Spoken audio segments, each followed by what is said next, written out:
For everybody? Christian Lockhart back here on Table Talk with Rayfield Ragged of All Sports Training, located in the northern Alabama section of this country. Of course, I'm up in Pennsylvania. Now, you're in Florence, right? Or Muscle Shoals? Which one is it? Florence. You're in Florence, Alabama. They got athletes down Man, we got quite a few. People, there, man? people might not know about them yet, but they coming. Listen, I didn't realize it until, when you started getting to your training down there a few years ago, and I was like, seeing all these kids come through the gym. I tell people now, you got Mississippi coming, you got Alabama, you got Tennessee, you got Georgia, just coming. Your location is perfect and prime. And I'm looking at, all these girls that you're training on the basketball tip that are going hard. I see these boys playing football. When you put me on Amani Goodwin back when he was an eighth grader, and I'm like, these people, all kinds of athletes coming from right from that neck of the woods. So let's talk about all sports training, man. So tell me what you got going on down there. Well, All Sport Training is a business that I started right at about 11 years ago. Once I ended my professional career, I came back to this area, and for about a year, I just kind of observed the talent, watched the talent in the area, going to a lot of, me being a sports guy, going to a lot of football games, basketball, baseball, volleyball, track and field. It didn't matter.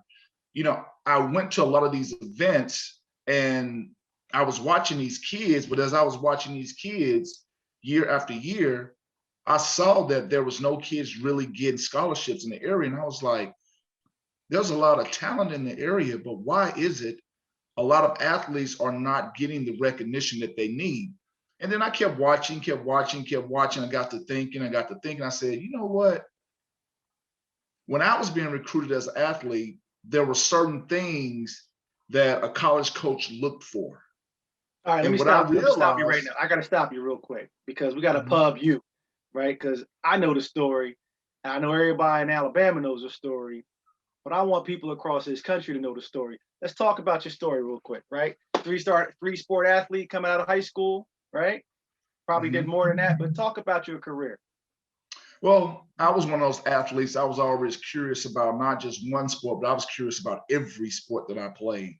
It didn't matter. If it was hockey, I was into it. If it was tennis, I was into it because I needed to explore sports to figure out what it was I was good at. And once I figured out what it was I was good at, I knew that I could play any sport that, I wanted to play. So, as a youngster, I'm outside doing all the things that kids don't do now, running, jumping rope, playing hopscotch, climbing trees, just to increase my athleticism. And then just over time, I just got into a lot of sports, started playing football more, started playing basketball more, started focusing on, baseball, started focusing on track and field, which actually I got 4 scholarships in all 4 sports.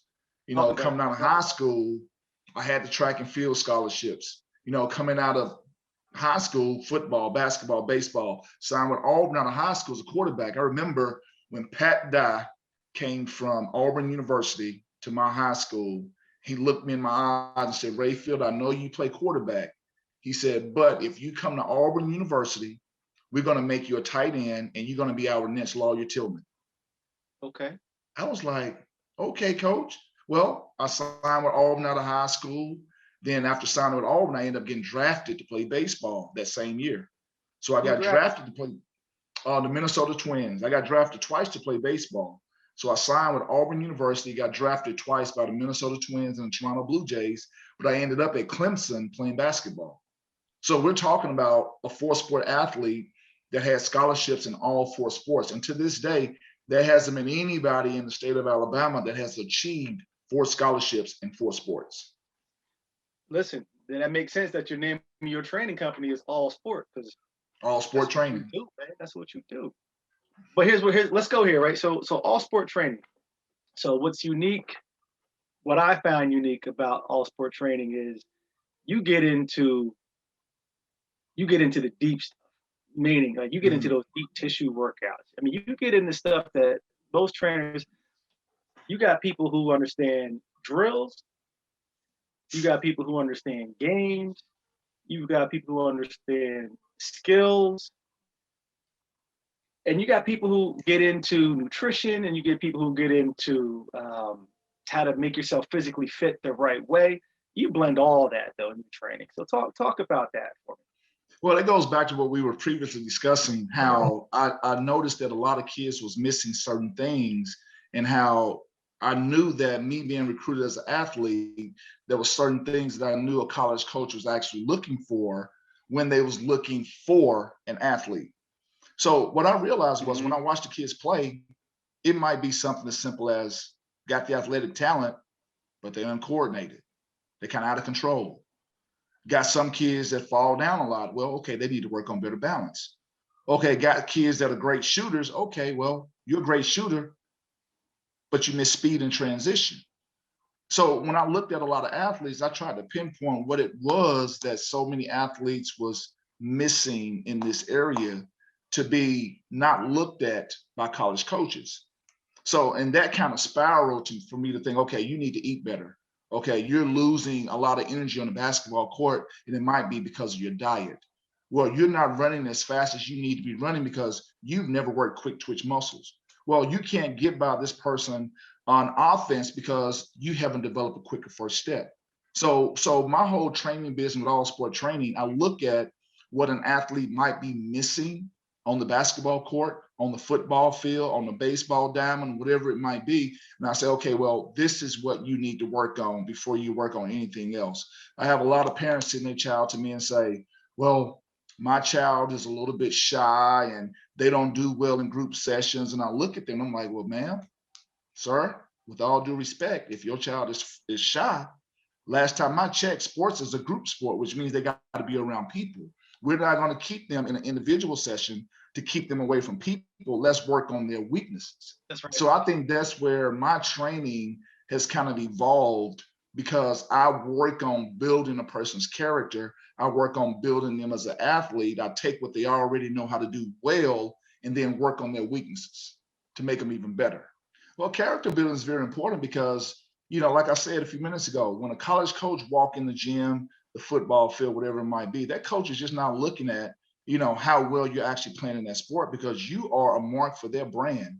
They want to see how well you behave. They want to see if you have good manners. They want to see if you're able to sit and hold a conversation. They want to see if you're not going to be doing all the things that's going to hinder not just your scholarship offer, but their program as well. So character is huge when it comes to any child trying to develop in a sport. I mean, it's huge. A lot of people don't realize how Absolutely. huge it is.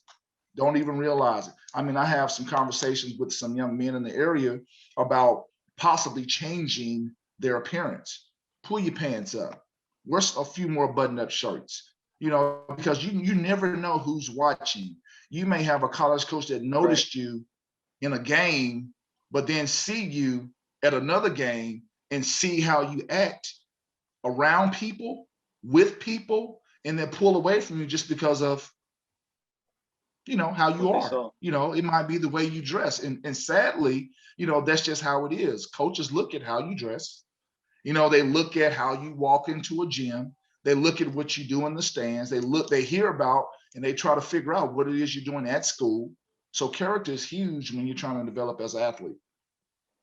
Do you let the how do you feel about parents being at your training sessions?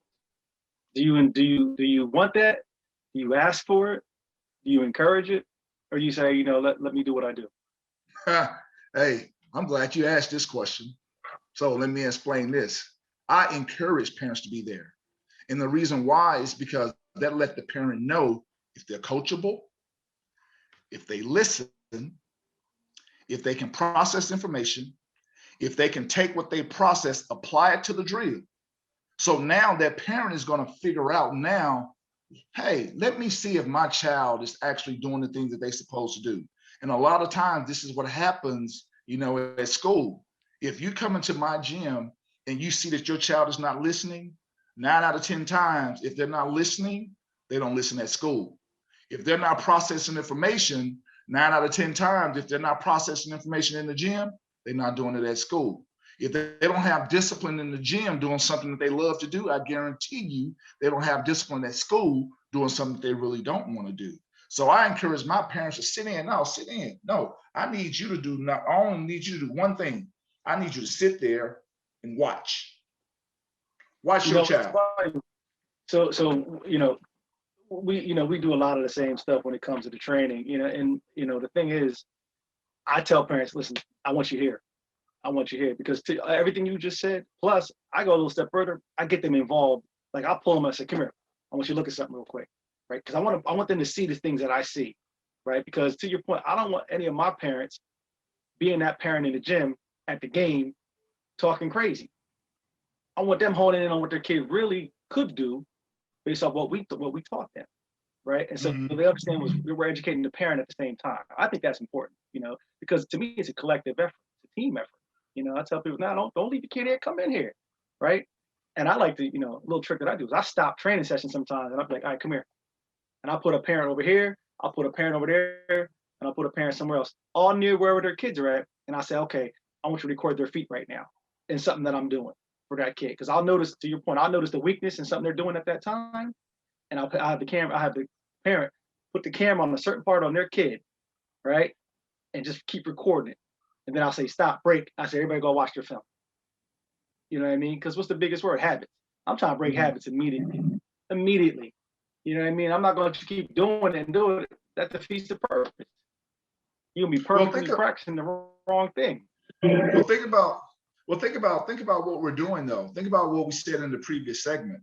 Everything is a learning experience. So if you get the parent involved to see the things that you see, now when their child go outside and play, they go to a game, they play. Now that parent is going to be sitting there like, okay, that's what Coach Christian was talking about because my child is still doing it, which means they haven't learned yet. And it's not that Coach Christian hasn't told them or hasn't brought it to my attention. Now I have to make sure that my child pay attention better because Coach Christian brought that to my attention. He pinpointed the mistake to the child, but now, my child is not doing their part because we got to look at it like this. You're going to do your part. I'm going to do my part. The parent is doing their part by bringing them there. So the child has to do their part. And I think that's the golden piece to the puzzle that's missing. A lot of times Okay. parents will look at trainers and say, my child is not doing this. I don't know if I need to keep training. My child is just not developing. Well, last time I checked, our training is our livelihood, which means we're going to do our part. Parent, you've done your part. You've made the investment. You Right. brought them there. So now let's look at your child. Let's see if your So child is doing everything that they're supposed to be doing to develop as a player. And that's the thing that happens on the basketball court a lot of times in high school games. Parents get mad at the coaches. My child is not playing. My child is not doing this. So I'm going to pull my child off the team. This coach ain't no good, da da da da da, saying all this stuff. But it goes back to what we just said. This is why we encourage parents to come to our training session because you need to see what your child is doing.